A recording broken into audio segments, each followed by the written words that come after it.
At 7 o'clock, we have Bethune Cookman, who went 3-8 last year, showing a USF, who went 7-6. USF favored by 40.5 points on ESPN+. They bring back their leading passer, rusher, and receiver as well, just like Arkansas State, who I was talking about earlier.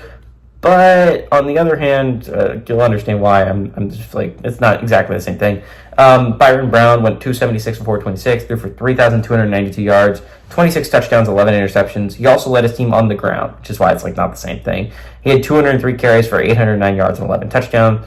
And Sean Atkins had 92 catches for 1,054 yards and 7 touchdowns. This is a really good USF team this year. I would not be surprised if this USF team went on a run to the American Conference Championship. I think they're that good.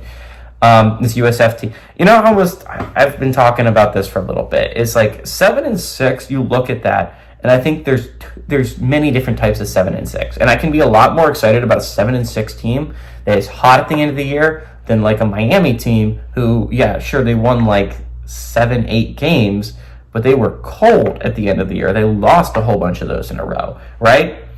I was a lot more excited about Georgia Tech than I was about Miami. I'm a lot more excited about USF than I am about a lot of teams. This is a 7-6 team that was playing its best football at the end of the year. This is a 7-6 team that almost beat an Alabama team that made the playoffs, right?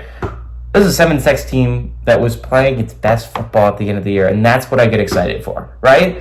And they bring back all those guys, right? They bring back everyone that was playing their best football at the end of the year. They bring back Brown. They bring back Atkins. And it's like, this team kicked the crap out of Syracuse in the bowl game. And while you can say all you want, that's Syracuse. Syracuse arguably was playing its worst football at the end of the year. That was a power forward football team that USF ran up and down a football field.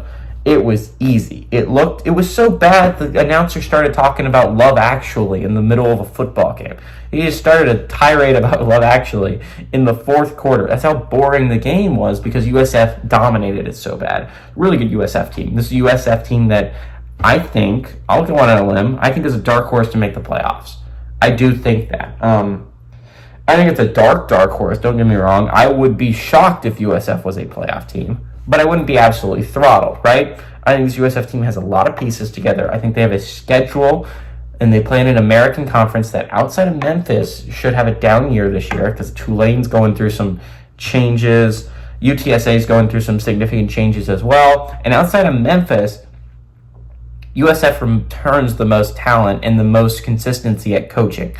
I think this game shouldn't be interesting at all. I like USF to win, and I think to win by a lot. Like I was saying earlier, is that 42.5 is a lot for me to think. I think USF has the ability to put up more than a 40-point victory. Give me USF to win and cover at home.